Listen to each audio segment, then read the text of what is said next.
Greetings, programs. Welcome to Hydaelyn's Heroes, the Final Fantasy XIV podcast show, where whether you're a warrior of light or a warrior of darkness, are welcome on the star we call home. It is part 2 of MSQ for Dawntrail as we go into the next 2 zones, because, man, this is just too much. It's just too much. So to get into it, let's dive right in and introduce my co-host. He's with me all the time. He's Cinco de Papi, a 5-time legend. And he is the Smo to my Ornstein, Mr. Piers Harvey. How you doing, sir? Why do I have to be Smo? You know, he actually ground up people's bones and ate them. He was a cannibal. Are you calling me a cannibal? I'm saying that the two of us together, okay? The two of us together, we give people fits, okay? And then if I were to die first, you would just smash me and take my power, and just be like, yeah, I'm stepping up. And then if you would die first, I would mourn your loss for a moment, and then, you know, that's just how I feel about it. Okay, yeah, that's cool. At least, look, I was a thick boy, okay? I'm round, and I'm ready to go. Okay, yeah. Anyway. And when you hit hard. I do hit hard. I mean, have you seen that hammer? That thing's crazy. Anyway, hi, hello. Yes, how you doing on this beautiful Sunday night? Ready to talk about some MSQ. Yeah, it's gonna be a good time, I think. Yeah, good shit. All right, let's dive right into it. Where did we finish off? Oh yeah, with giants and the feet of ice, right? That's right. Yes, I think we were about to head off to the next area, Yak'Tel, I believe. Yak'Tel. Yep. Yes.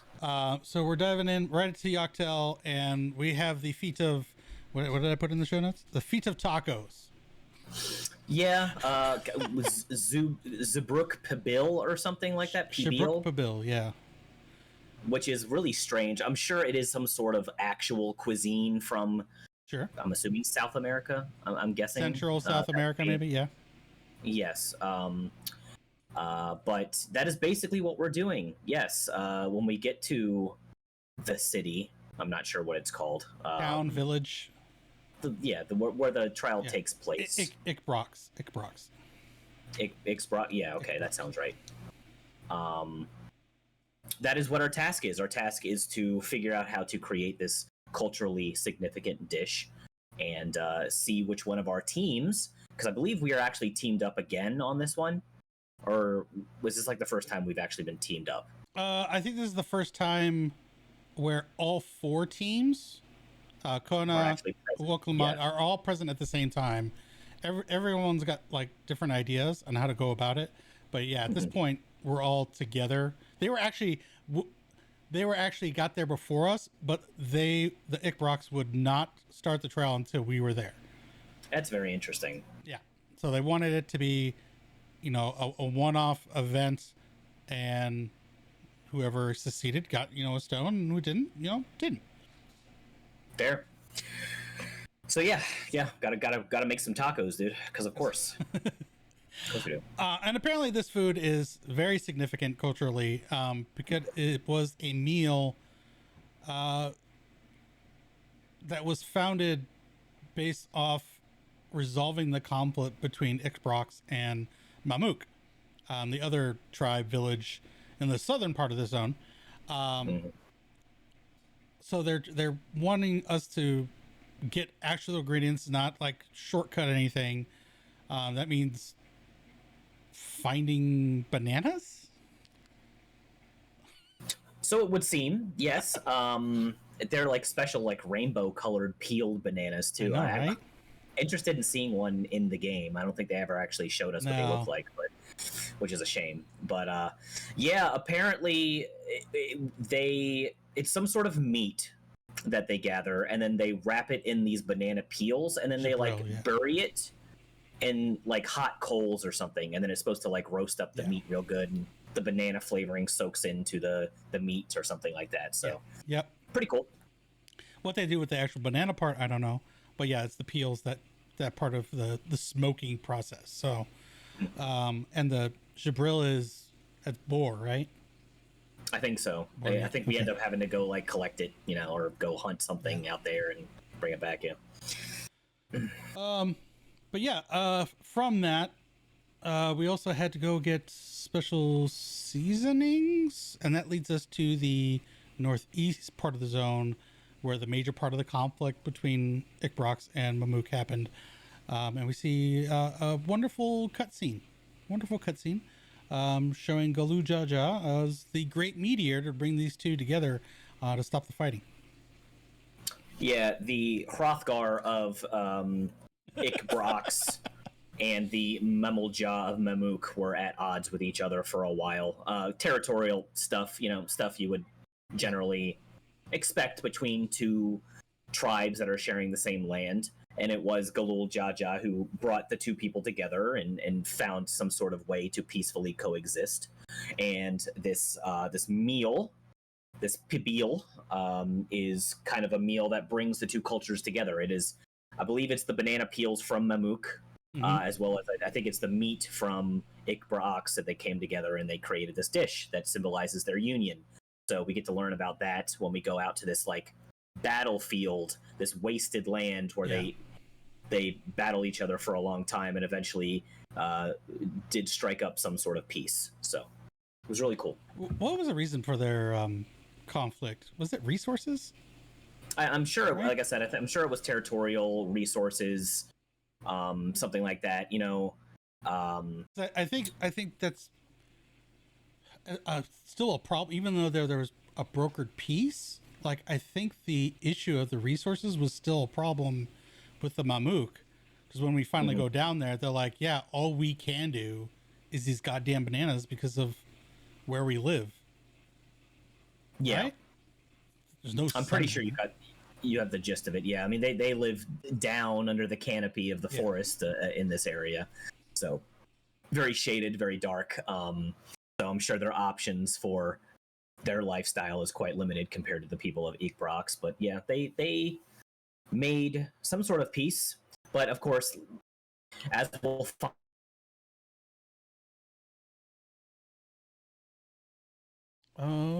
we have lost your audio, or you're muted or something. Bump, bump.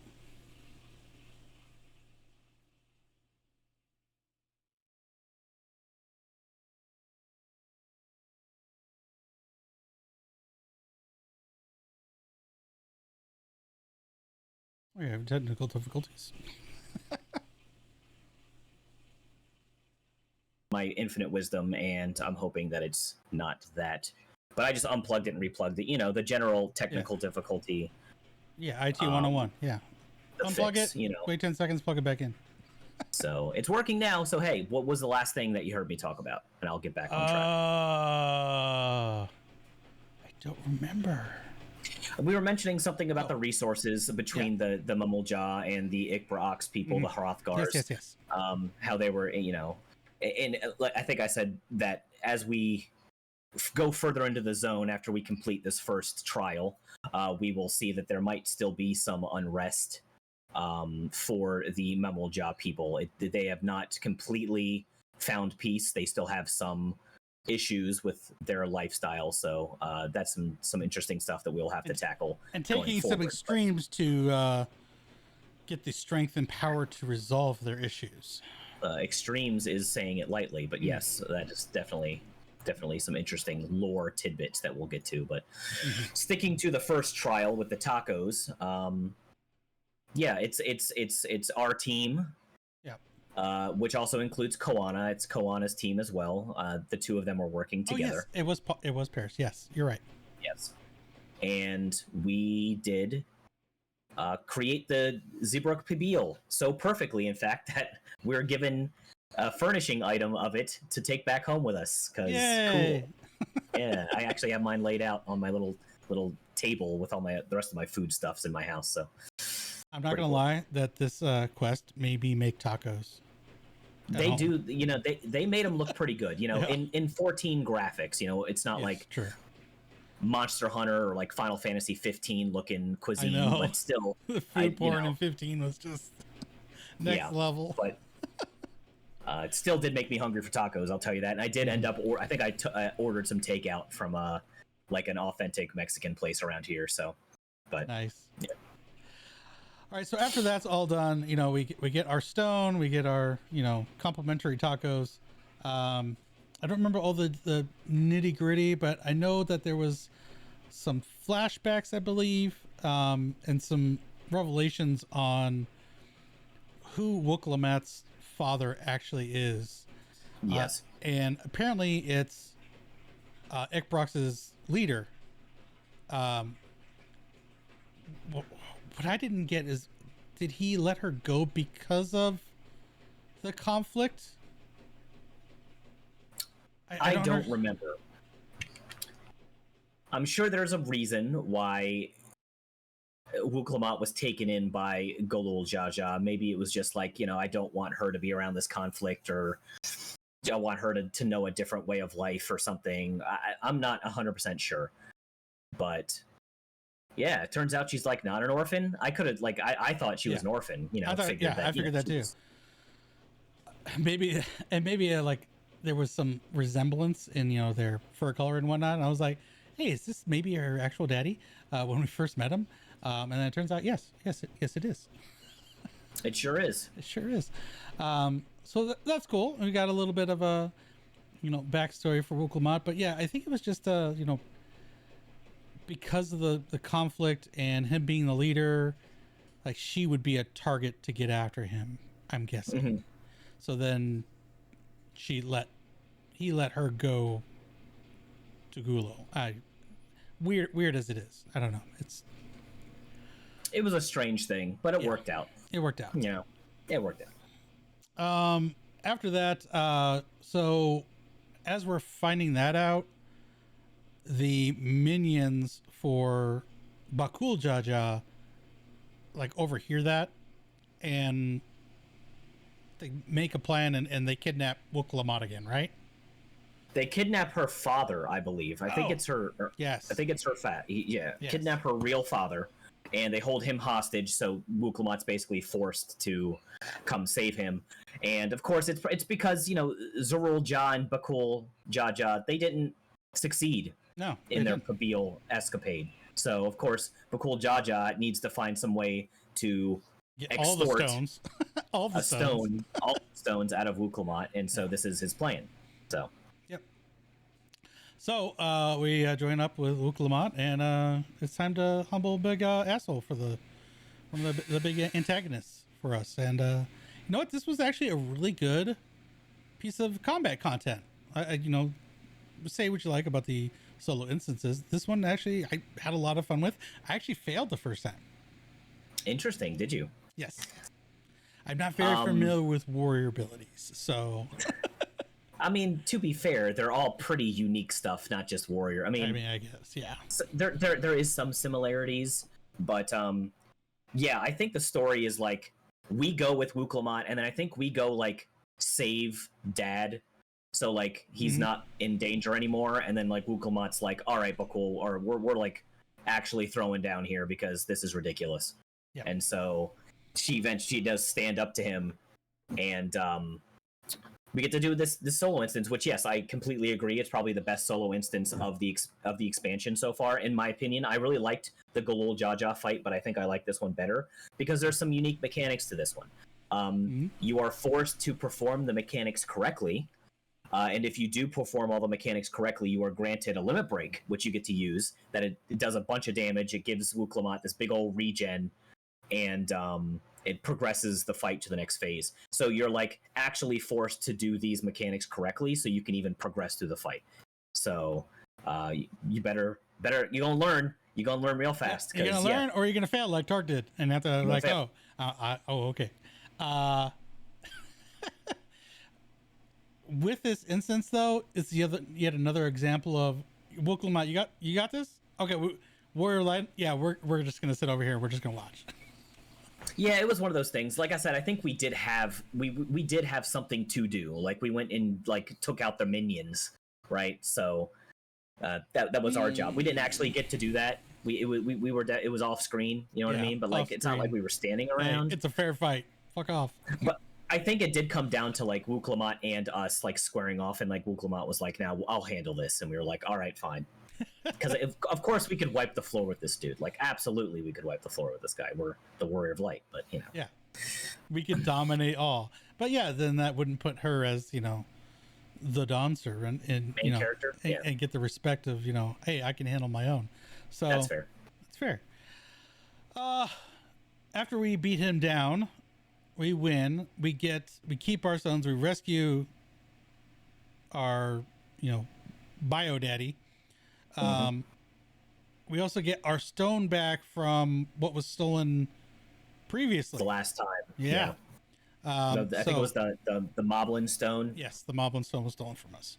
So, we're back to a full 6 stones with just 1 to go. But we get an interesting little flash.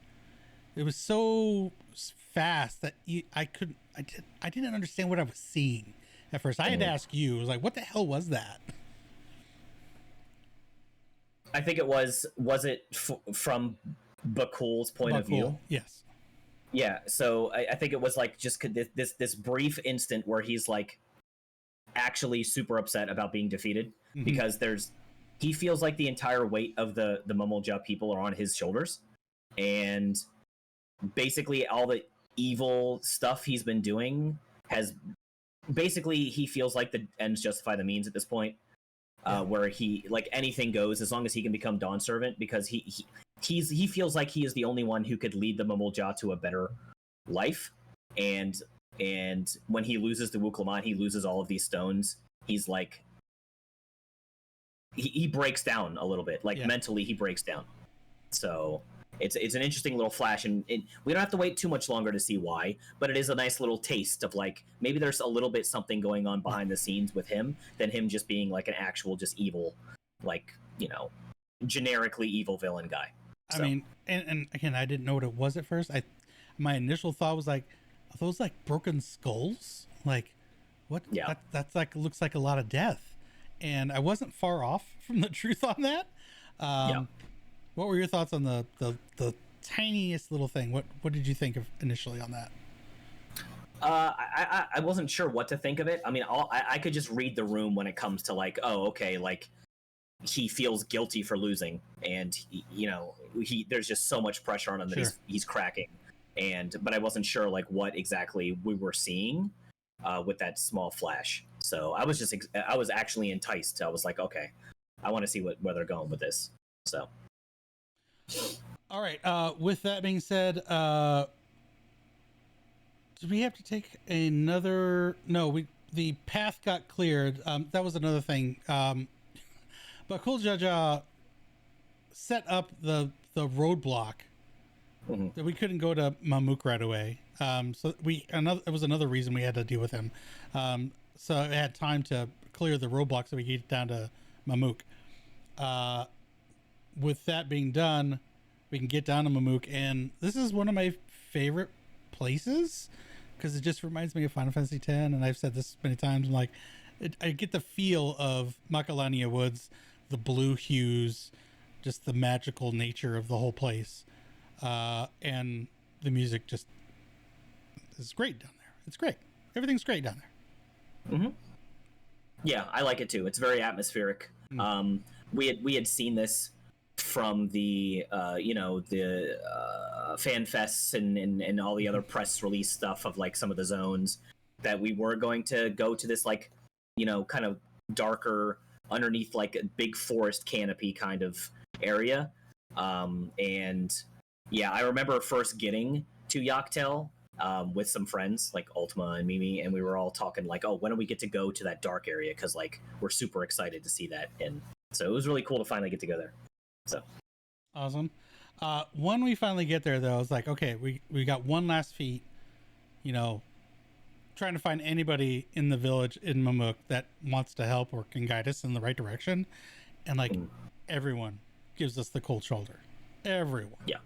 There's not a single person, Mumulja, that will help us. We end up finding that Zoralja's already beat us down here and has already started the trial. And he gets pwned. He gets pwned hard. It seems to be like a spirit manifestation of Gulul Jalja in his prime. Full powers, both heads fully activated, and yeah, he just gets wrecked. Yeah, in this instance, the son does not beat the father, and there's really no shot. So, yeah, he gets to kind of hang his head in defeat. So yeah. Would you say he had no shot, no opportunity? Correct. To seize everything he ever wanted? Is this a reference to 8 Mile? You better lose yourself to the music the moment you... Yeah, okay. Yes, his palms, his knees weak, his palms were sweaty, all right? I don't know if there was vomit on his... Sweater already? Is he wearing even anything on it? I can't remember. I don't think he is wearing any. Is he bare-chested? Whatever. Doesn't matter. But yes. Jik Brill, mom's taco spaghetti. Cabille on his... Yeah. Exactly. So yeah, he's just at this point, like I feel that Zoraal is just like totally dejected. Like he didn't get the last stone. He was defeated by his father's full powers. Doesn't get the stone here, and he's just like I feel like he showed here that his determination was all dependent on him becoming Dawn Servant. How was it? I thought it was like, if he didn't become Dawn Servant, it was just going to be the end of his life and soul and all his meaning of purpose. Like, I think he's been going through this, like, and because he trained the guards in Tuliolol in the army. His main purpose to become Dawn Servant was to spread and conquer all. Like, if he can't become the Dawn Servant, he can't beat his father's shadow. Like, he's just not worthy, and he's just gonna lose himself. Yeah, 100%. I guess I would like to know more about his backstory. We don't get a whole lot when it comes to him. What's his name? Zoraal. Zoraal? Is that it? Zoraal? Yeah, Zoraal. So Zoraal, yeah, we don't get to know a lot about him, and you know, just from what we do know, it seems like another case of a lot of pressure was put on him as the Dawn Servant's biological child, and him being kind of a miracle in itself, just being born, because the two-headed Mama Jah aren't supposed to be able to conceive at all. Correct. Blessed twins are supposed to be infertile, right? So like the fact that he was born, he is a blue-skinned member of the tribe that's supposed to have the redder skin, so he's like kind of an anomaly. So yeah, I guess just all of that kind of put together, and I guess he just feels like, I don't know, like where exactly did this warmongering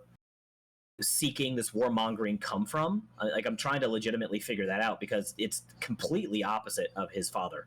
I think that's how he believes that his father united everyone. And I think that's the part of Gulu Jaja sending us out, is to show us, all of the nominees, you know, how he built what is the country now. And I think Zoraal is like, no, you just did what's right. You're just the strongest. Everybody bent to your will because you're just the biggest and the strongest. Yeah. So I think that's what he needed to prove to himself, is that he could be that and then have the world bend to him. Yeah, I mean, it's got to be that. I would like to see, maybe with some patch quests, maybe we will get to dive into his backstory a little bit. I'm hoping we'll have to see. Maybe. But yeah, I mean, I figure, at least from what we know, that's got to be part and parcel to why he acts the way that he does. So at this point, yeah, being completely shamed by his father's shade, again, somebody who he has lived in the shadow of, and now literally his shadow has beaten him. I feel like he probably does not have much of a purpose anymore. So yeah, just a shame. It sucks. Yeah. So after he fails, if I'm thinking correctly, we go up to the leader of the Mamoja, and we find out that is actually Bakul Jaja's dad, and he is refusing to even let us take part in the trial because we're not Mamoja. Right? Am I thinking that correctly? This is one of the parts where I don't exactly remember. I feel like that does make sense, though. I mean, from what we learn about him and the society and their customs, it would make sense that he is refusing.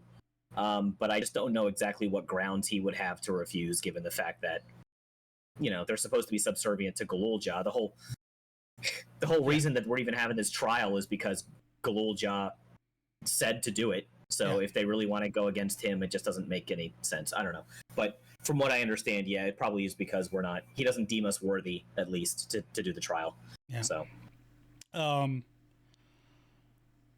we have to find a way to get him to change his mind.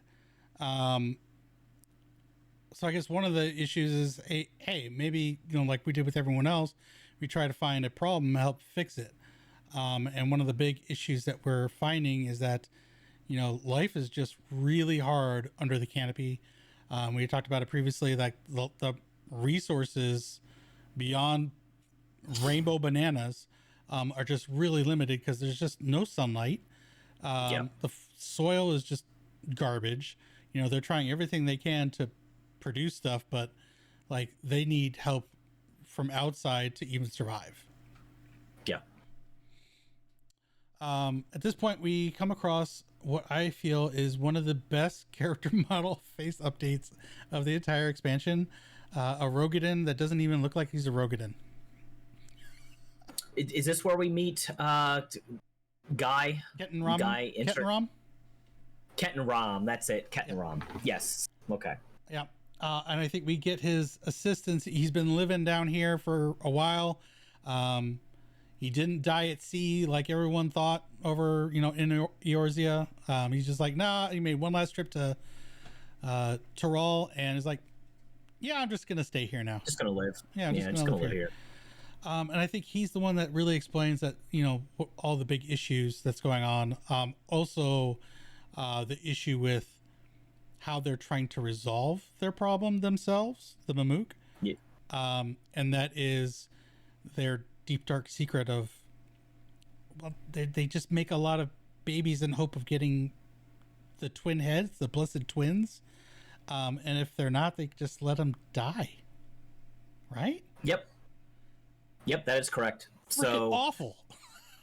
Yeah, they specifically will have, you know, a member of one tribe, you know, mate with another of the other tribe to attempt to conceive a blessed person or blessed sibling. That's what they call it, blessed sibling. Blessed sibling. Mostly because they feel like they have no other choice. They feel very backed into a corner here because of their lack of resources, because of their way of life. You know, they truly do feel like they're backed into a corner, and the only way that they can get out of it is to have, basically, it's like a super soldier. They're basically trying to breed a super soldier so that it can bring them out of the depths and they can you know, live a more peaceful and better life.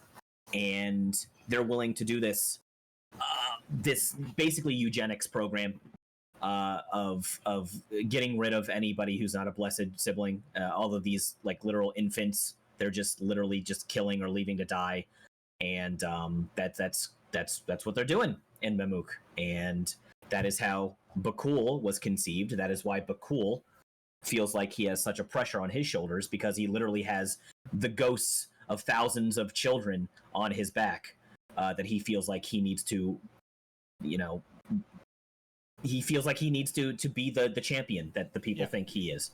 So, and that little flash that we saw previously, which I thought was skulls, was actually eggshells. All the eggs hatched or otherwise of all the siblings that were just discarded because they were not blessed siblings. Oh, so brutal, so awful. Very probably the darkest part of this entire absolutely of the expansion is here in Mamook for sure. Yeah. The fact that we beat Bakul also really just slams into, I think, Bakul's dad that you know, things are just not going to go well. Like, and maybe that's another reason that he's just pissed at us, is like, you beat my son, you know, like, I don't want to give you nothing. Yeah. But Kettenram is there to assist us and I think it's again, this is fuzzy, this part. Like I feel like he helped gather people from the outskirts and in town, and let Wuklamot like listen to their troubles and their issues, and then they developed a plan to like help get some seeds of different plants that might, you know, be nurtured in this kind of environment, so they're not just doing just bananas, and you know, show them that there's a path beyond just making super soldiers, and you know, the super soldiers are not the end of the road, or the gold standard that you should be aiming for. Yeah.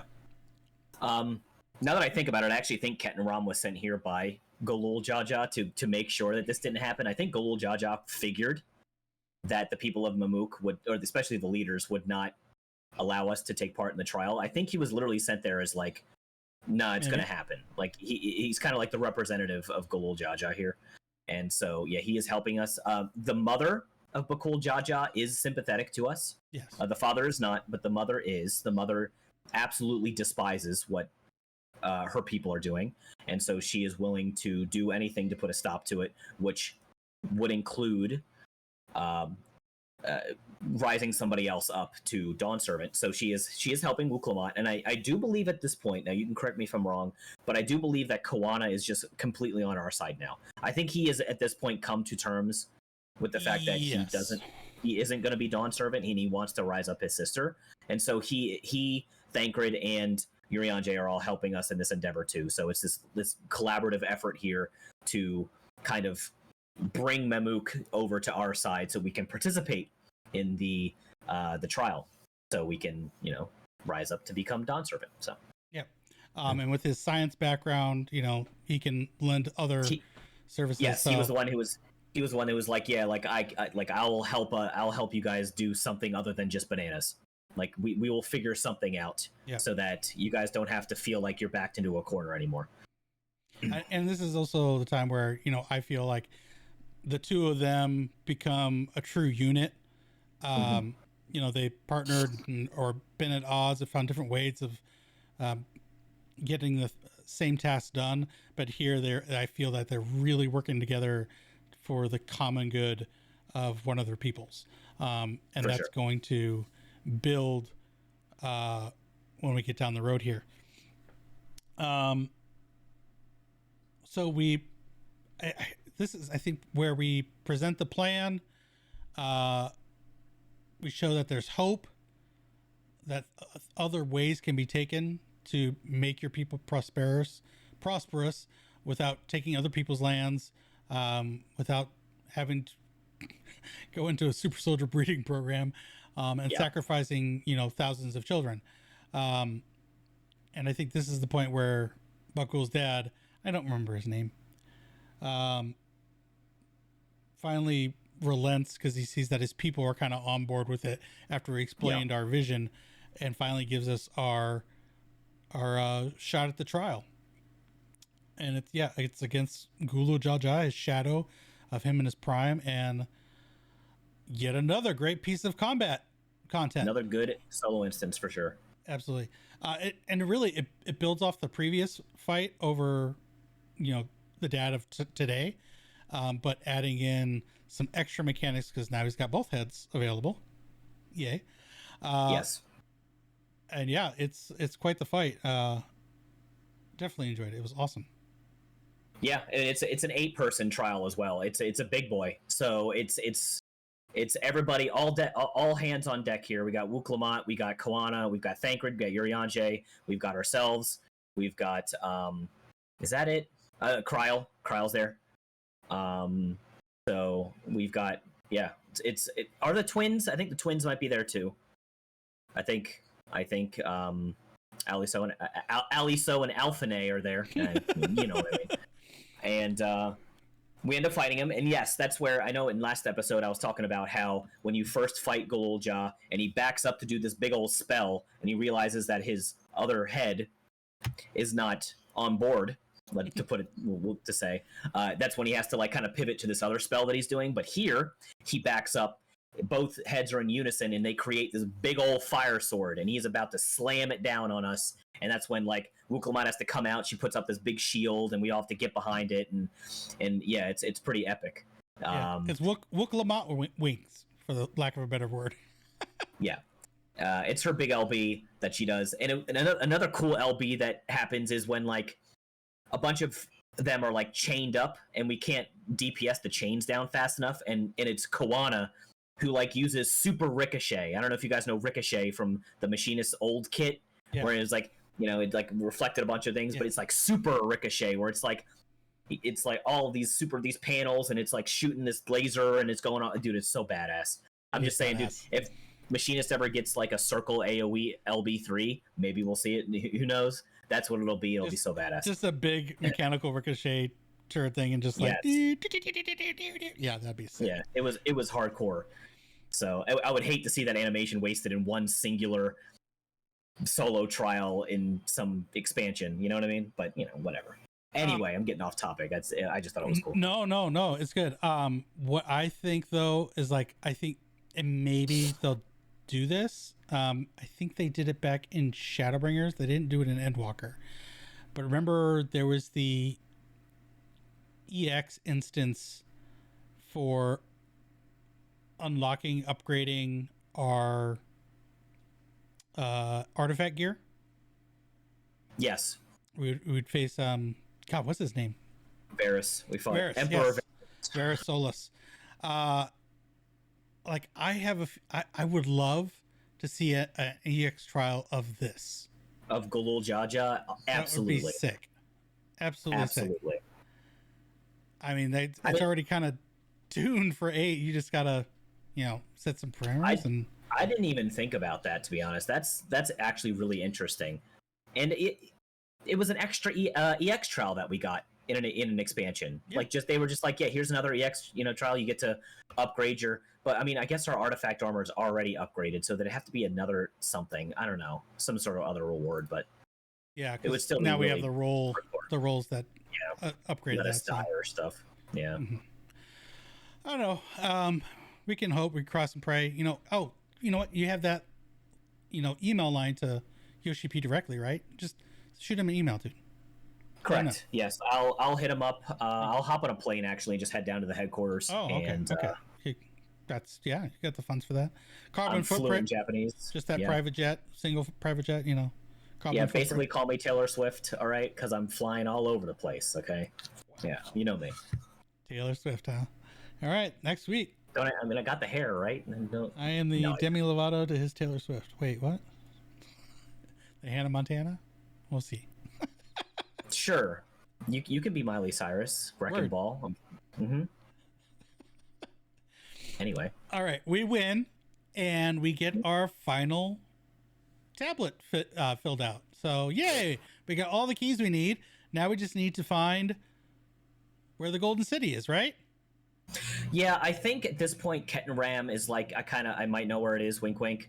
And I think the whole reason we even go, I have to remember, but like the whole reason we go, I think this is literally just for Cryo and for Erenville, right? Like they're the ones who want to go see the Golden City. At this point, like we've already gotten all the gems. We got all the gems, but we have to take them to the Golden City.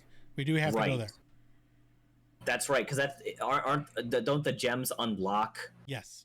Okay. They unlock the final door, and that unlocking that door, being the first one, signals us as the new Dawn servant. Gotcha. So yes, that is our next goal, and it turns out that the Golden City is hidden in the Skydeep Cenote, which is our new dungeon, our next dungeon. Our new dungeon, and goddamn, if I wouldn't say that this is maybe top 2 of the MSQ dungeons, maybe top 3. I put it in top 3. Yeah. The music is immaculate. Yes. The dungeon starts in the mass graveyard that is the children of the Mummeljaw that they have been discarding. Freaking chilling. And the music is perfect. It is this haunting, like very. You can.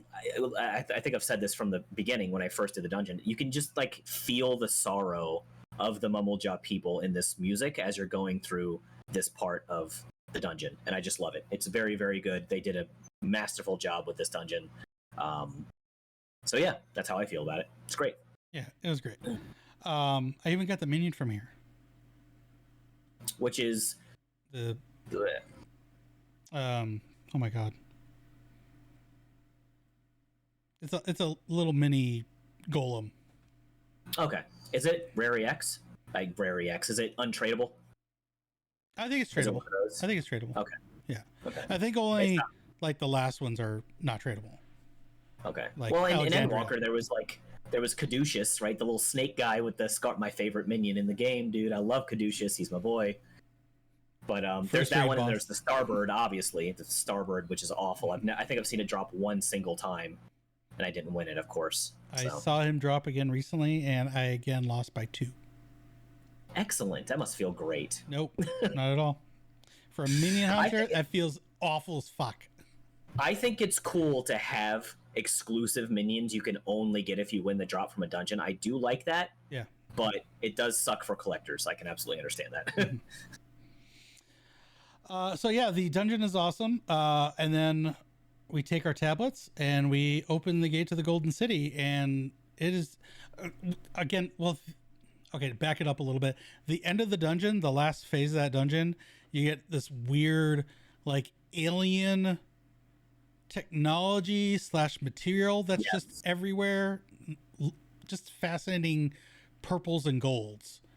Dude, I got like goosebumps when I walked in there, dude. I was like, this is the visual, whatever you want to call it, just aesthetic.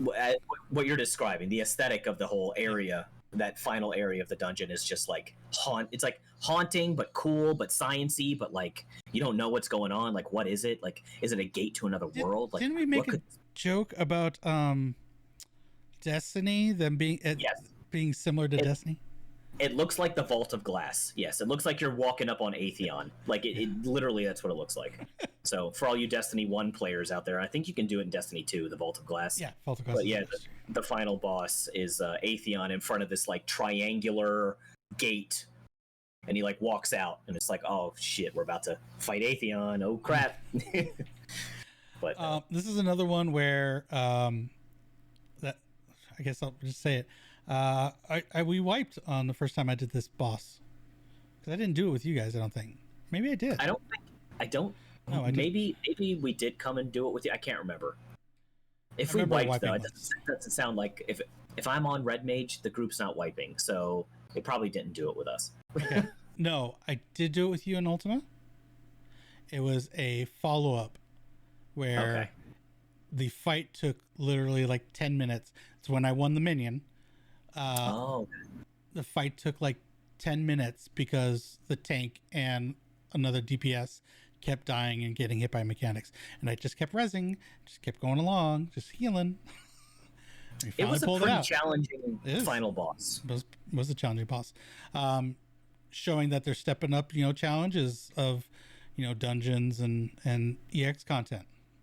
Good shit. Mm-hmm. It's good shit. Okay, very so good. Back to the story though. So we open up the Golden City. I don't think we heard anything. It was just, was there anything about this? No, it was just, we opened it up. We're like, yay, okay, cool. Now let's head back. Because we didn't actually go in. We couldn't figure out how to go past the outer door. Yes, there's like another the inner door, then there's the outer door. I don't think we experienced anything. I think it is, well, specifically, it was the party who discovered the city. It was the Galuljaw, Ketanram, that the whole group that ends up seeing something come through that gate that we can't access. And I think it is Zeruljaw, funny enough, we'll get to it, who actually hears voices from the other side, who something happens there, but we'll get there too. But yeah. But mission accomplished. We opened the gate. We are Wook Lamont is the new Dawn server. Yay! Right? Good times. That's the end of the expansion, right? That's what we came for. Only level 95. That's weird, but sure, yeah. This is true. So this is, we go back, we did get this ceremony back in Tuliolal. And this is where Gulu Jaja, lets everyone know, hey, my brother here, he's been dead the whole time. He's been dead for a while. I don't know how that works. Like, does the head not rot? I'm guessing because it's part of like a body that's still alive. It doesn't rot. Whatever. I don't want to think about that. The brain is dead, maybe. I guess. Yeah. But it's still pumping blood and stuff, so it's not a rotted head. I don't know. It's kind of gross, not gonna lie. I know in our audience there's a lot of conjoined twins out there, so tell me how that works, guys. All you conjoined twin viewers of us. Can one of the twins have brain death, and then it's just the other one's like, yeah, I got brother here. I don't know. Yeah, that's gotta suck. Yeah, but then I guess Wook Lamont's like, you know what? We got to this end by partnering together. I don't want to do this alone. I am the what is the term?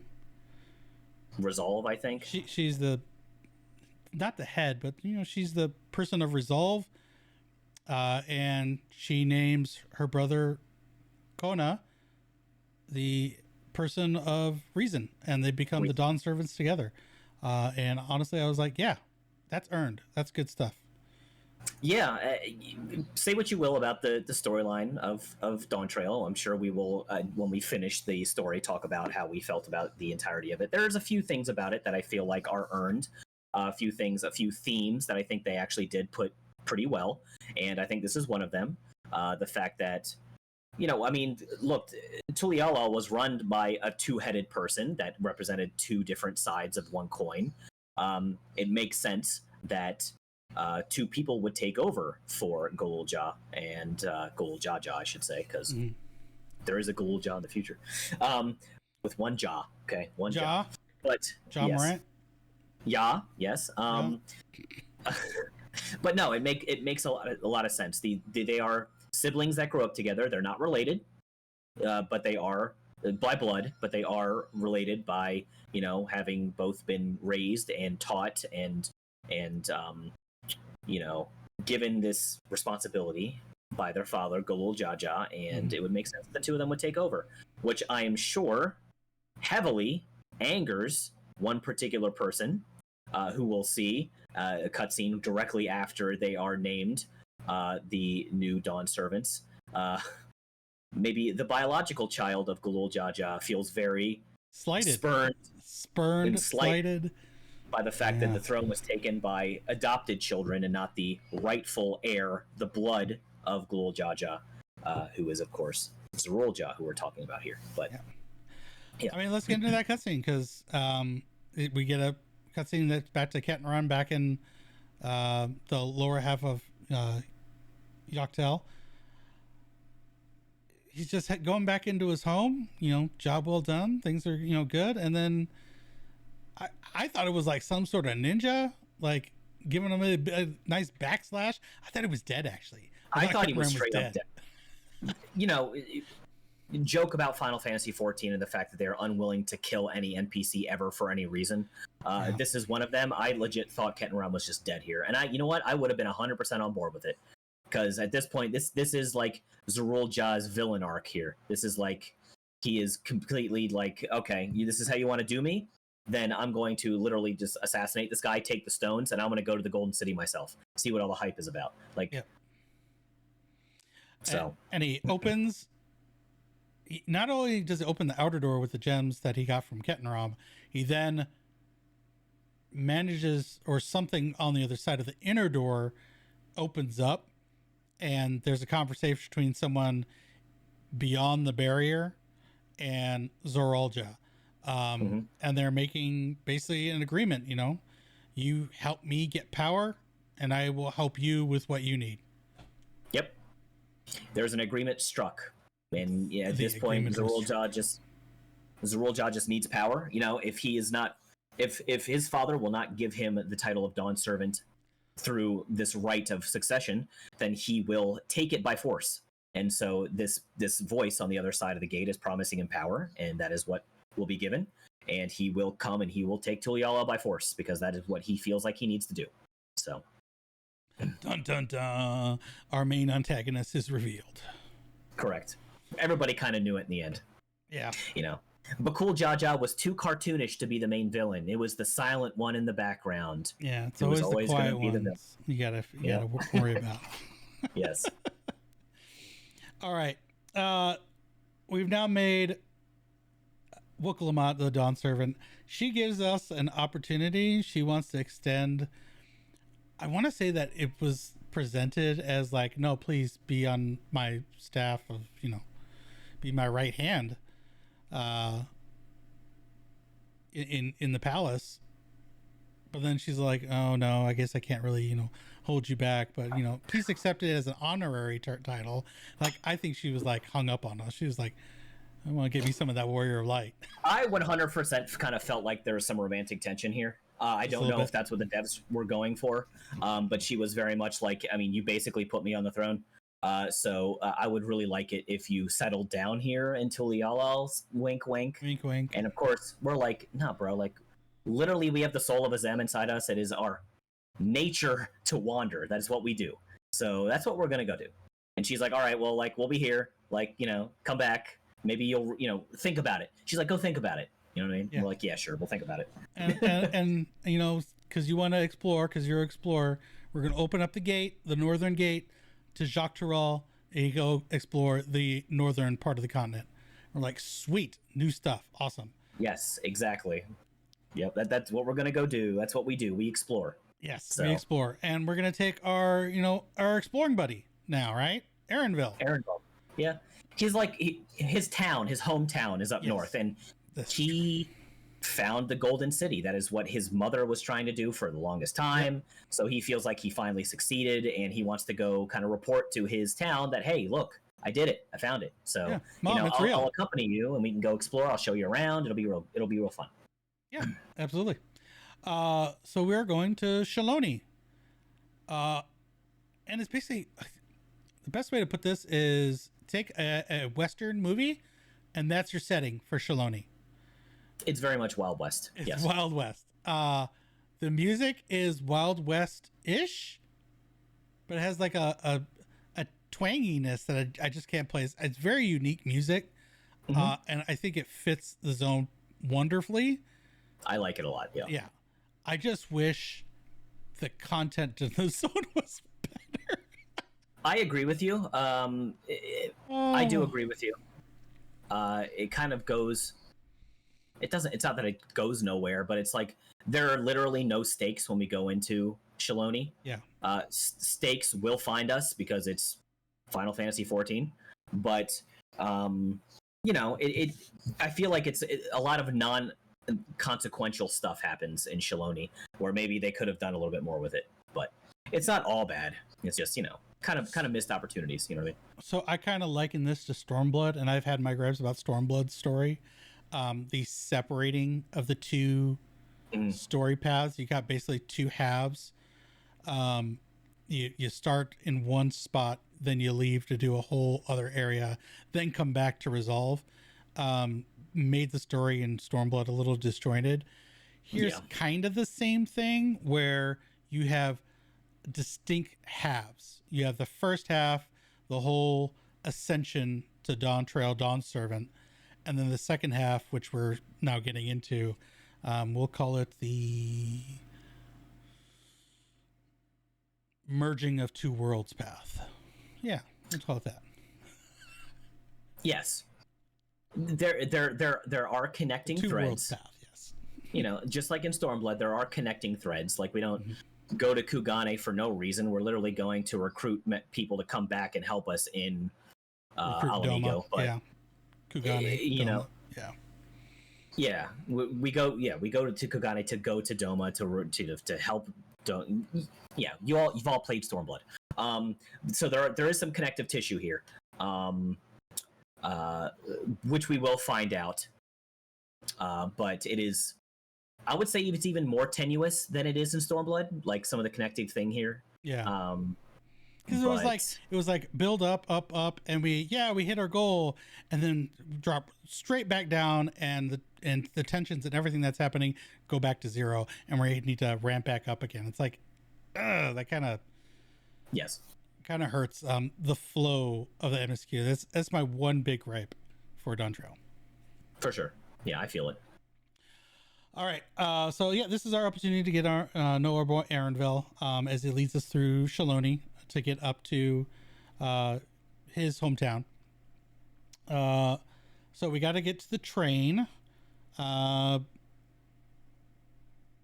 we forced to ride the mounts, the Roneks? Yes. Yeah, absolutely forced to. Okay. We're forced to. Yeah, Arenville is like, this is like something you don't want to miss. This is like Shaaloani exclusive. You haven't visited Shaaloani until you've ridden on these mounts, and then so we go to do it, and they're like out of commission for a little while, and that's why we go to like the little Wild West town for a little bit, and we see the whole cutscene with the lawman, and then there's the other guy, and the lawman what I thought was an outlaw. Yeah. Yes, like takes him in or something like that, and it's a cool little thing, but that's the whole reason we even go to that town, is because like we have to wait for a little while for the mounts to come back, and then they come back, and then we get to ride to the next town on the mounts, and he shows us around. We need to look at the ceruleum deposits. Apparently this area is very rich in ceruleum. There's deposits. It's like Wild West. This is the oil allegory, right? Yep. There's oil in them Ceruleum, hills, right? oil. There's ceruleum in them hills here. So we're riding by, and you get to see the little bombs as they're floating by, and he's like, yeah, they're attracted by the ceruleum and blah blah blah. Yeah, it's a cool little thing, And while we wait, I had forgotten why we needed to help Namika. Her bracelet, bro. The bracelet that was given to her by Wook Lamont, the Dawn servant, got stolen or something. Yeah. Oh yes. It was her maid servant, hand servant. Yes, Namika was her servant, her lady in waiting or something. I don't know. The bun girl. No, Namika was the old lady. Namika was the old lady. Human. Okay. Yes. And we gotta, I forget what the bunny woman's name is, but she was cute. But yes, she was. Yeah. Well, Vieira's, man. I've never been a fan of races that don't age in fiction. Like, go all the way back. J.R.R. Tolkien and the elves. I don't like races that live for like hundreds of thousands of years or immortal. It kind of takes me out of the world a little bit, and that's how it is for Vieira. All right, like this Vieira is like Arenville's mom knew Arenville from when he was like a little boy, but is still some young hot like MILF thing. Like, I just don't get it. It takes me out. Okay, all right, just a little bit. I think they only live to like 200 years old though, so I mean it's not that bad. They're not immortal. Okay. Fair enough, but like when it looks like this woman, and as we'll see later, when it looks like Arenville's mom is the same age as Arenville, and like they're still hot and young, I don't know. It's just weird. Not that I dislike. I think they're cute. Don't get me wrong. All right, I think they're cute, but it's just takes me a little bit out of it. Okay, that's my gripe. Is this also where we meet Estinian at this point? Like he stops the fight between the outlaw and the deputy sheriff. Yeah, I think that tracks. Kind of breaks that up. He's all like, "You don't want to start something you can't finish." Yeah, I guess like, I don't know. Maybe Galul Ja gave him permission to go to Zuk-Taral before us. So while we were off doing all that stuff, I think that's exactly what happened. I think he wanted to go up north, and that he's like, "No, you won't go up north until you face me in battle." So that's what was happening before we had Estinian and Gula Jaja were fighting. Estinian's just been hanging up here. See, I would have liked to see Estinian just walk out. He's got like full-on Western garb, but he's got the hat, 10-gallon hat. He's got like a twig sticking out of his mouth or something. Now that would have been cool. Yeah. All right. He went native. But yes, exactly. But no, unfortunately, we didn't get that.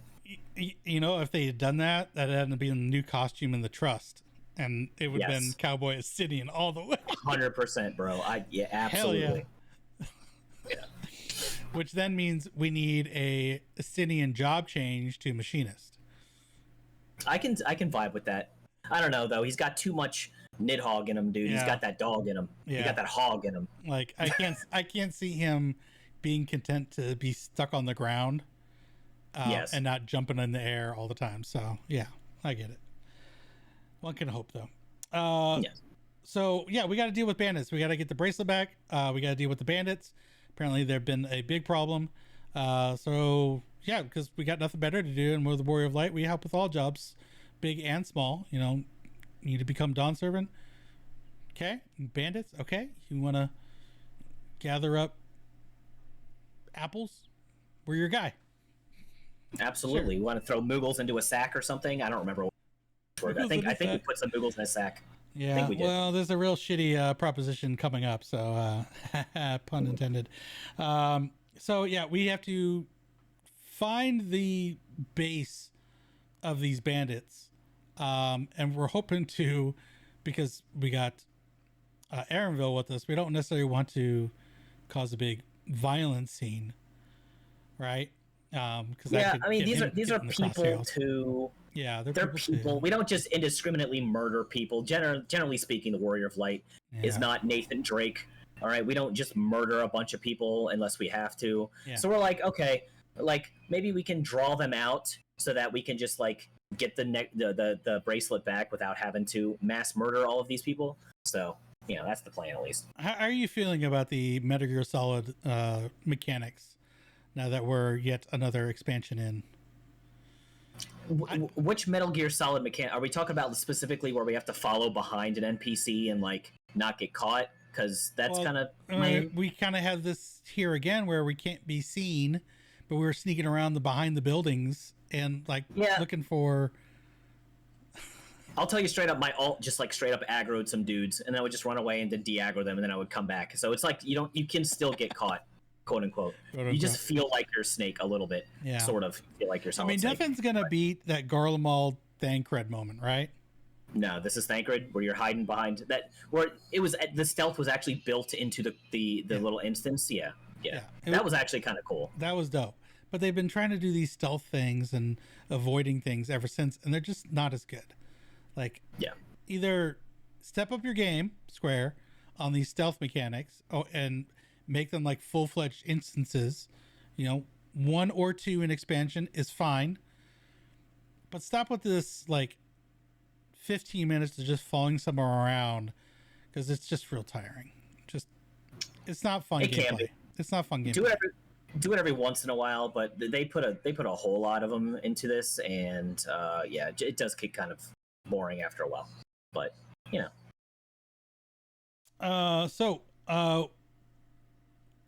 we find the right building that has what we think is the leader, someone that's been kidnapped and is being held in there. Mm-hmm. We gotta rescue them, but again, not cause too much violence and mayhem, right? Yeah. So Aaron was like, we need a distraction so that we can get in and save them and get what we need. And so he comes up with this brilliant plan.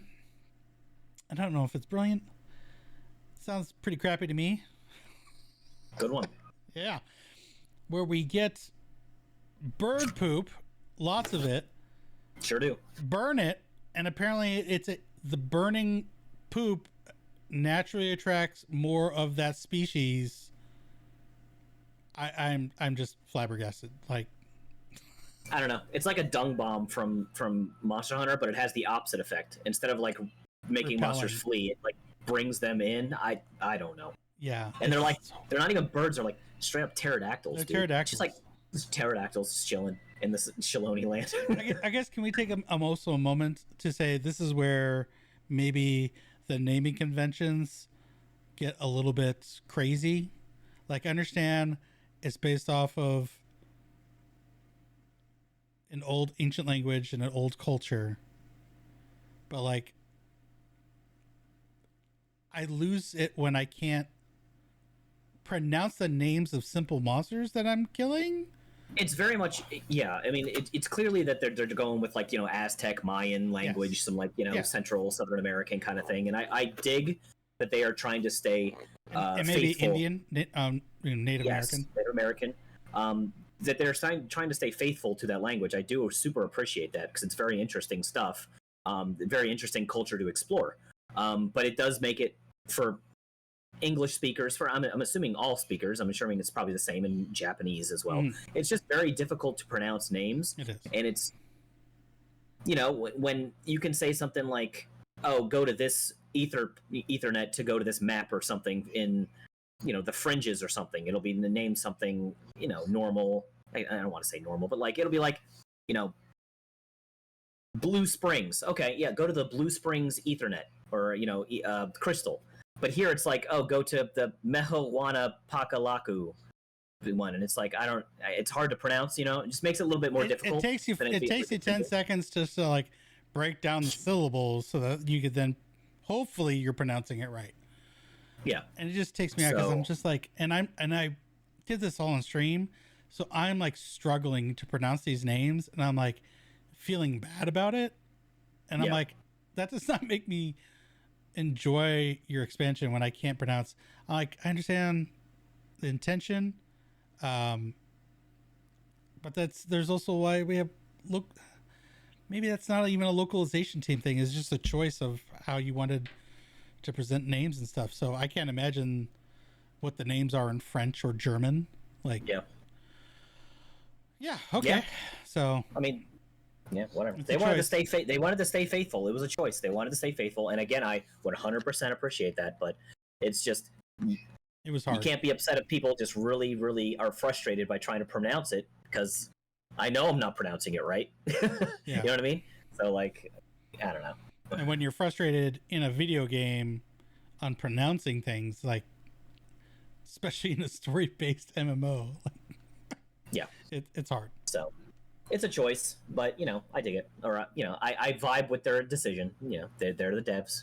More power to them. But just don't be mad if I don't pronounce it right. All right, all right, guys. I'm trying. We're trying out here. I promise. We're struggling. So we take the poop from the pterodactyls and we put it in the fire. That attracts more pterodactyls, cause a big commotion where everyone comes out. It's like, what is going on? What is that smell?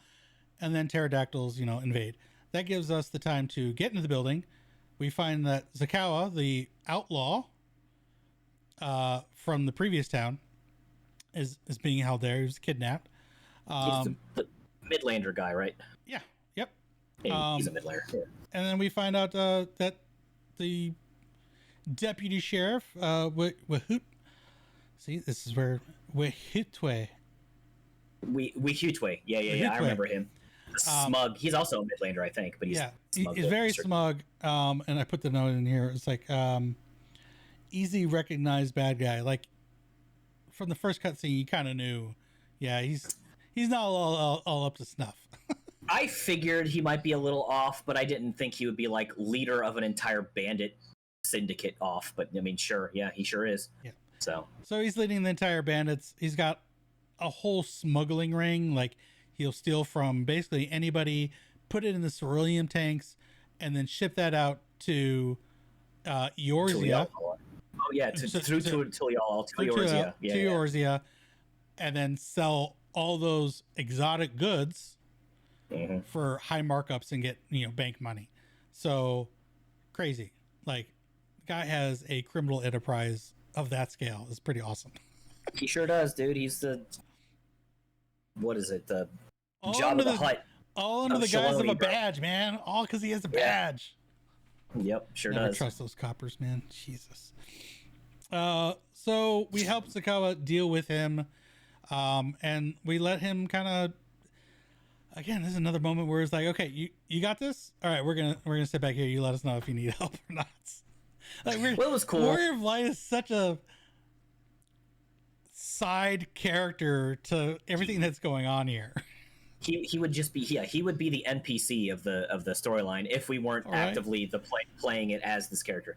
But it's cool. We like lure him out to like the town, like to the streets, and then the other guy comes out and it's supposed to be like a standoff. You know what I mean? Like this cool like quick draw thing, and then I do like the premise of like, if you have differences, you challenge to a duel, and the winner of the duel, they're right, and that's it. That's just how it is. That's the law of the land. So I kind of like that aspect. I would probably never win one of those, but fair. I'm bad at shooters. Okay. Can I have Ultima in my stead? Yeah, Ultima can do it. He's a lot better than we are, but. Yeah, it was cool. It was good. Don't they shoot rubber bullets in this cutscene or something? And yeah, that was like there's no killing. It's rubber bullets.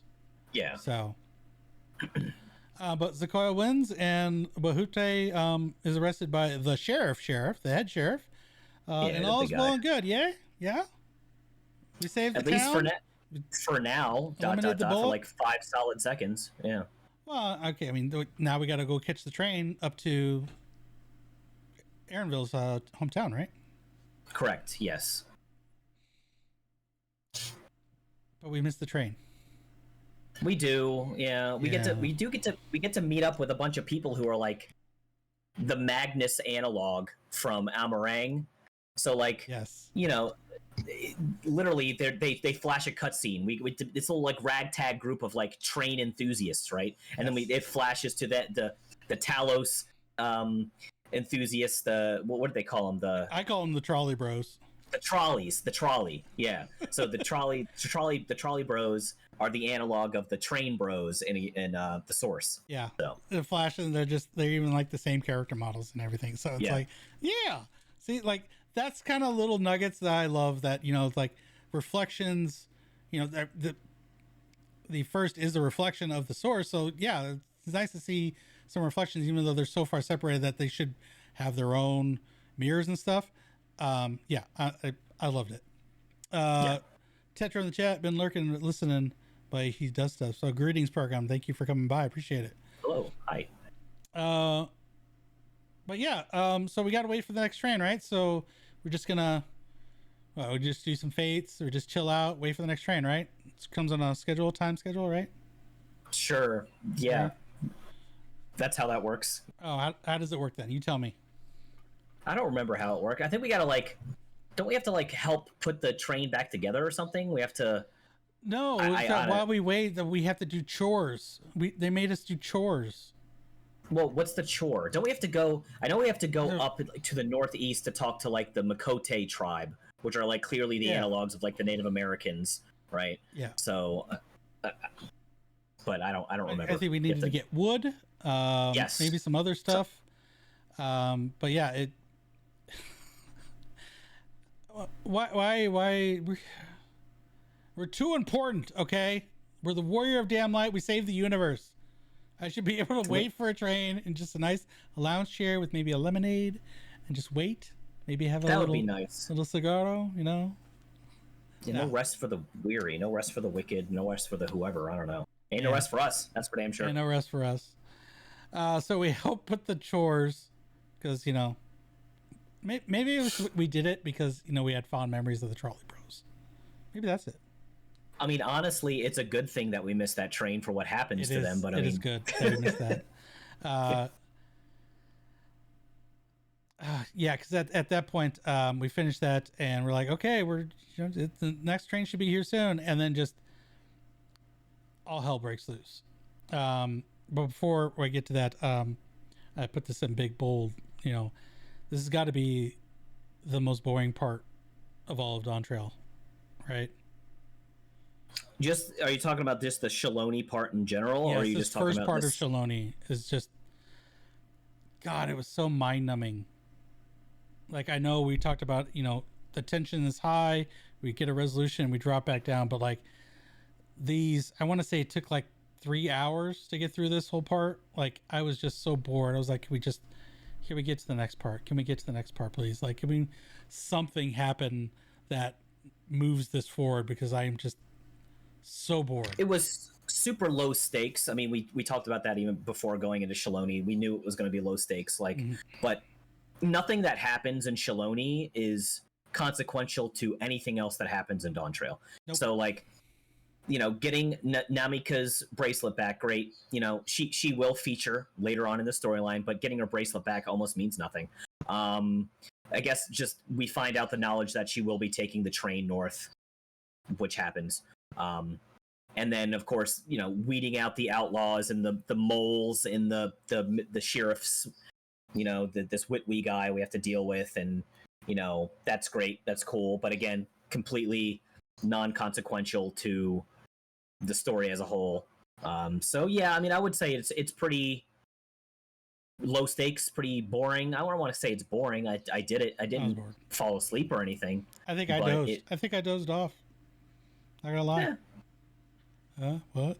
I mean, we all definitely were lacking sleep during that whole Dawntrail launch, but I understand what you're saying for sure. It was pretty snooze fest.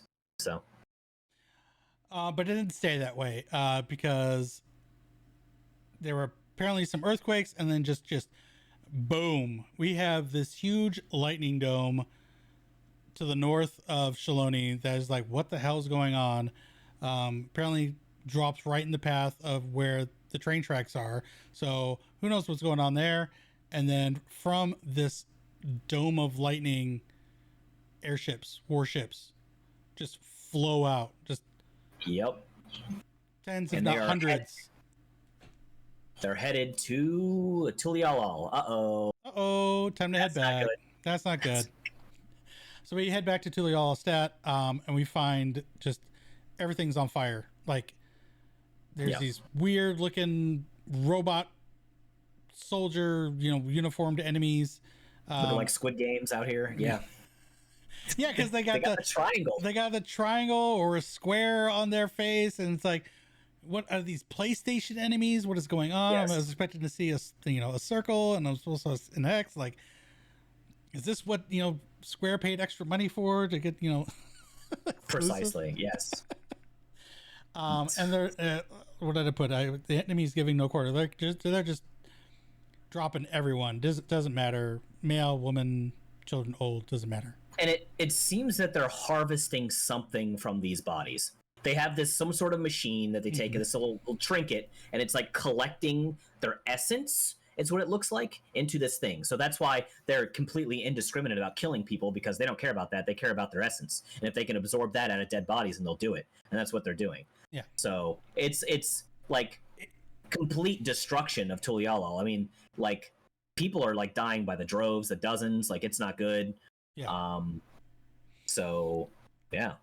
And I was really confused. I'm like, what is this thing that they're harvesting? Because they showed it as like a ball of energy, and I'm like, that's not something that we normally see. Like, when initially I thought it was aether that they were pulling from. You harvest aether. Fucked up way to do it, but this is what they're doing. But usually when you see aether being pulled out of something, it's like a stream, aka the life stream. So like, but this being an actual like an orb was like, this is something different that they're taking from us. What is going on? Yeah, exactly. Then we see that we're trying to help out, and we're seeing a little bit of a redemption arc, huh? A little bit of a Bakul Jaja trying to mend some fences, make right some wrongs here. Yeah, so at the end, I think after we completed the Mamuk trial, you know what I mean, and she basically like was for sure going to become the Dawn Servant. I feel like Bakul kind of like came to terms with the fact that like, maybe I can take some of this weight off my shoulders now. Maybe I can breathe. Maybe I can start doing the right thing, because it seems that like, Wuklamat and Koana do have the best for everyone. And their intentions are pure for everybody, including the Mamulja from Mamuk. So like, now I can actually like be who I want to be, which is like actually a decent person. Now that I don't have to feel like the weight of all of this pressure on me anymore. So yeah, he comes out and he starts protecting the people, because I think he was still there for the coronation or the passing of the torch. So like, he obviously isn't going to like watch innocents die. He's not that big of a jerk. He did release Valagramanda, though. He did. So he didn't give two shits about that. Character arc, character growth. Okay, right. He's grown since then. He's growing. Yeah. He's realizing he doesn't have to be, the savior. So he can just be big badass Bakul. Yeah. And you know what? When he's like this, he's showing his nice side. He's kind of looking a little sexy. Apparently, according to the people who play this video game, he is some sort of icon for sexual something. I don't know. Sexual heat. Bro. I don't get it. I don't either. All those scalies out there, they're like, furries, but they're into lizards and stuff. Those scalies, man, they're infiltrating everywhere. like in Bakul Jaja, I don't know. What did Yoshi P say? They expected like people to become like They were into sexually like attracted Wooklamot, to like she's kind of cute. maybe Wooklamot. They did not expect the amount of heat that Bakul Jaja has apparently. Was generating. Yes. So awesome. That's great. More power to him. I guess. That's what I'm saying. Yeah. Different folks for different folks. Yeah, but he fells a couple of them, and like they either just don't die, or there's no bodies there, or they just get right back up. Like, yeah, they're like inorganic. Like they're just, there's no person in there. They are like lifeless husks who seem to be being controlled by something, automatons, if you will. Yeah. So like my first thought actually was like, because like we know that Final Fantasy IX was kind of an big influence in this expansion. I was like, oh, is this our version of Vivi's? The Black Mages. The Black Mages. So I didn't even think about that, but actually, it kind of makes a weird amount of sense. Yeah. It would be weird for just to be a bunch of Black Mages, but so let's put some automaton soldiers that. Them. Yeah. But then we realized, okay, we got everything on the ground is being handled. Like we need to get to the palace because, like, Wooklamot's there, and we got to find out what's going on and see if we can help up there. And we come right into the middle of Zoral Ja, one-on-one duel with Gulu Jaja. And I mean, boy is like kitted out, man. He has got all this future tech on him, dude. He's like, yep. And he has this weird little thing on his head. Weird little thing, I want to say it's like think of it like it's got Secret Service. They got a thing on their ear, but like bigger and like on their head and not in their ear. Yep. And he is able to, with this tech, go toe and toe with his father. He was never able to stand up beforehand, but now he's got the edge. So he's got the edge. So clearly he's found something that is working for him. But you know what? At the end of the day, Zoral Ja still gets punked, man. Gets dropped by his dad. It's awesome. Of course he does. Done, right? Of course he does. Game over, right? If only. But he's got some special power, dude. That thing on his head, man. Yeah, apparently something triggers once he falls, and I thought Zoral Ja was dead, but he gets a raise. Maybe it's an auto raise. It's an auto raise thing, right? Yeah. It's just re-raise, basically. You know? Re-raise. And then it glows red, and you're like, oh, that can't be good, right? And then his eyes glow red, and all of his gear glows red. So he's like hyper Zoral Ja. And Dad was not expecting him to give it up, and gets destroyed from behind, man. He just gets whacked. Sucker punch, dude. Unfortunate. By your own son, too. Yeah. Feels bad. Definitely a sad time. Because, I feel like we'd gotten to know Gulu Jaja, and we already knew that the other head was dead, and I just felt sad. I felt sad, man. It was very sad. Yeah, Gulu Jaja turned out to be a much better character than I thought he was going to be going into the expansion. He was definitely more nuanced. He was definitely more interesting at how he went about. I mean, we spent the whole first half of the expansion learning about how he brought together the people of Tural and walking in his footsteps. And yeah, it was really sad to see him go. And it especially was sad to see how his children took it. At least his non-biological children took it because they were both quite distraught by this. Yeah, they're very distraught about it. But Zoral Ja's like, yeah, finally got you, sucker. This is also another point where it gets a little bit fuzzy in how it all plays out. I feel like this is where Zoral Ja kind of issued the challenge, like, because he wants the throne. He wants to be the Dawn Servant. That's his true aim. So he took down Gulu Ja. I don't know why he retreated, why he didn't just go after Wooklamot. Maybe because we were there? Probably because we were there. Maybe he took more losses to his forces than he thought he would. I mean, Bakul Jaja was out there just wrecking crap, and maybe he just figured it would be prudent for him to retreat now that he took out his target. I think his target was his father. So he took his father, and he. One thing about that, what that was very interesting, um, is that he said something. Zoralja said something about after so long, like he didn't expect his father to be there. Yeah, and it's been like 3 days. Yeah, So and it had only been 3 days. So we're like, what? that doesn't seem right. Yeah. So the fact that he got to kill his father, he was very happy with. He got his target, but then you also got to realize that I think part of his mission was to whatever he was harvesting from these people, like he needed to get that back. That's true. Yeah, that's probably another reason why he retreated too, because as we'll find out, he's keeping his hand in the bargain in this sort of deal that he's struck with whatever voice was beyond that gate. Mm-hmm. And so, yeah, this was basically kill father and collect a bunch of whatever, harvest whatever this thing is and bring it back kind of mission. So, yeah. So he strikes a deal with Wukalamat. He needs to come to her and show that, you know, he is or she is got the strength to defend her people. If she doesn't, then the airships that he's leaving all over are just gonna, you know, rain fire down on everybody. So what you gonna do, man? Right? Yeah, true. What you gonna do? So Wukalamat is gonna join us to go after Zoralja.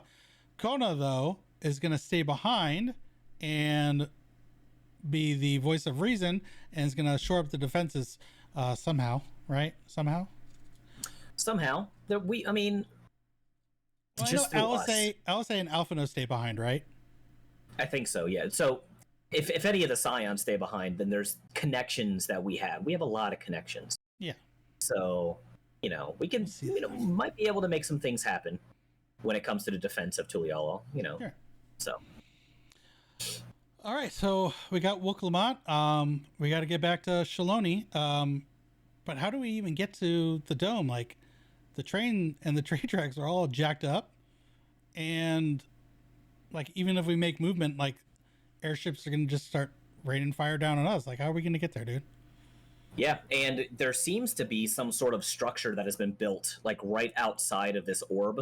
Yeah. That is where a lot of these automaton soldiers are being like stationed.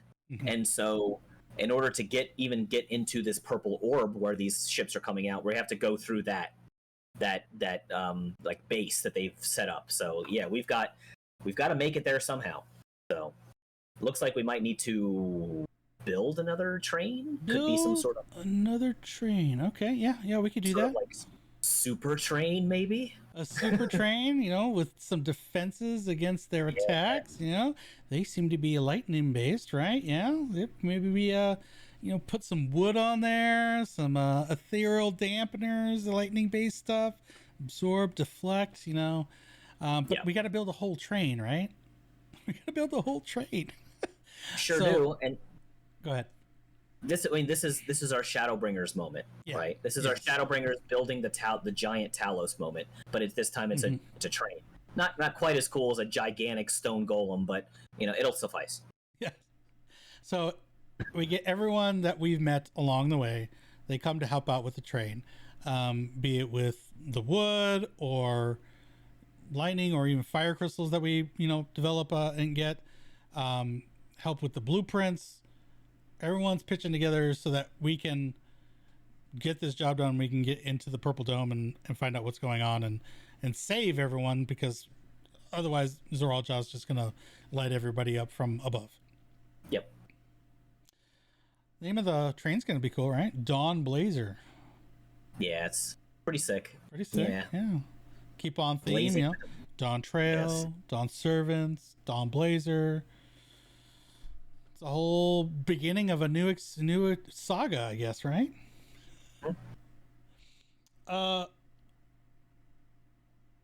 Another part where it's kind of slow going as far as MSQ, like you're hyped, you want to get things moving, you want to get in there, but like it's just doing a lot of talking. It is. I do like this part a little bit more though, because there is a lot of talking, but I don't know. I'm a sucker for bringing together people for a unified cause. The whole Talos thing in Shadowbringers was badass. This is badass. It's cool to see everybody working. There's like shirtless Sephiroth guy in the background that I don't think we'd ever find out his name, but it's just like shirtless, silver-haired, long-haired human guy. It's just like Sephiroth. He's just working on this train. I don't know. But it's cool. It's cool. It like actually takes a couple days. You see the days go by and like it's getting built up. It's pretty sick. So yeah, it's pretty cool. So the train gets done, and it's pretty pimped out. Not gonna lie, it's a pretty cool train. It is. It's even got a turret on it. It does. Certainly does. I feel though that we have a missed opportunity that we didn't get a solo instance here. Yeah, it'd be cool if we got a solo instance, or even, I mean, they've done this before, so they might have did this before, but we're about to go into a dungeon. Okay, it's called Vanguard. Yeah. But it'd be cool maybe if Vanguard started on top of this train. Like, that could be cool. And then we gotta, like, hop off, because the ultimate goal of this is to actually ram this train into this base, so it gives us, like, a staging point to invade it. Yeah. So... yeah, it'd be cool if, like, in the dungeon, we gotta hop off the train and then it just, like, shoots forward and blows up I don't know, it'd be cool, but... yeah, so instead of either part of the dungeon or even a solo instance where, we're using the turret to shoot down, or happening to jump back between cars to help whoever's helping us. Like, that would be cool. I think that would have been a cool instance, but all we get is a cutscene. I mean, you got a little bit of attention, but because it's a cutscene, okay, everything's going to end up okay in the end. So it's fine, whatever. I just think that was a missed opportunity, but that leads us into the next dungeon, which is Vanguard, which is another great piece of content, but we're going to get into that next week. Yes. All right. And that is a wrap here for Hydaelyn's Heroes number 23. Thanks again for being here, Piers. Tell people where they can find you.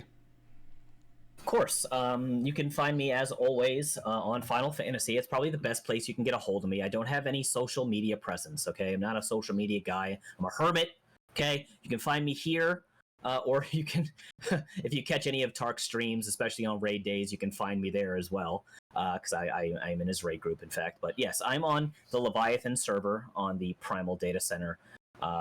Still have none of you have come out and reached out, dude. Come bug me. I want to do stuff with you guys. I want to do some dungeons or some dailies or an extreme trial or anything. You can hit me up. I'll be glad to help. You can also find me on Twitch every once in a while streaming. I don't stream a whole lot. There's a couple games that are on my radar that I've been thinking about streaming. RE Fantasio is one of the things. Refantasio, Metaphor, whatever you want to call it. That game is super cool. That'd be cool to stream, maybe. The only problem with that is I know it's going to be like a 100-plus hour game, and that is a long commitment for a stream. But we'll see if I feel it. If anything, I definitely will be going back to Dark Cloud 2 at some point, so you can come by and watch me stream that, because I definitely will stream that when I go back to it. But yeah, otherwise, I'm pretty much off the grid. But I know you're on the grid. As you would say, but where can they find you? Me and Master Control. Yes, you and Master Control. Yes, we're tight like that. We're all over the grid. You can find me on Twitch, Twitter, YouTube, all at Tarkoth Gaming, playing Final Fantasy 14 most days of the week with a smattering of Dark Souls. Would you say I'm like over halfway? You are over halfway. Yeah, yes, I'm over halfway. You've reached the boss collection point where you got to go do all the big boys now. Got to get those down. Nice. Yeah, we're going through the entire Dark Souls series, so we'll end on Elden Ring. So, yay! In addition to that, you can find me at Ready Check Raideo with another podcast, The Relic Grind. Typically, there's Thursdays on Twitch at 4 o'clock Pacific, 7 o'clock Eastern at Ready Check Raideo. Also, stream on Ready Check Raideo Saturday nights, currently playing Jedi Survivor, which is pretty dope, not gonna lie. But yeah, that's gonna be the end for us. But yeah, until next time, you all take care of yourselves. Stay safe. End of line. Goodbye. Bye.